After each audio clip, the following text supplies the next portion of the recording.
Siz haliyam shunaqa non tayyorlash videolarini ko'rib o'tiribsizmi? Man ham eplolarmikinman degan savol doim sizda ham tug'iladi. Albatta eplay olasiz.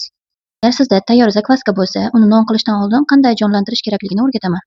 Agar man non qilmoqchi bo'lsam, menda muzlatgichimda doim zakvaska bo'ladi. Shu zakvaskadan man 30 gramm olaman. Uni ustiga keyin 30 gramm suv solaman va yana 30 gramm birinchi sort un solaman.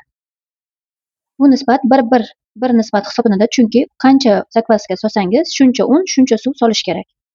Bir nisbatda boqilgan zakvaska 4-5 soatda o'zidan 2-3 barobar ko'tarilsa, u non qilishga tayyor hisoblanadi. Bu aralashmamizni yaxshilab aralashtirib, soatini belgilab, metka qilib, qorong'iroq joyga taxminan 28 graduslar atrofida olib qo'yamiz. Zakvaskamiz non qilishga tayyor bo'lgungacha mana qizimdan Olivia brendining reklamasi.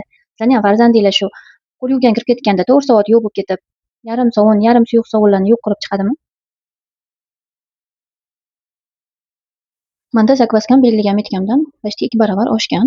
Buni endi tekshirib ko'ramiz. Agar zakvaskangiz yetilib, non qilishga tayyor bo'lsa, suvni sinama qilib ko'ramiz.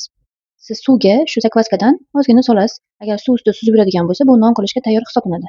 Non qilish retsepti ham, zakvaska retsepti ham Telegram kanalimda bor.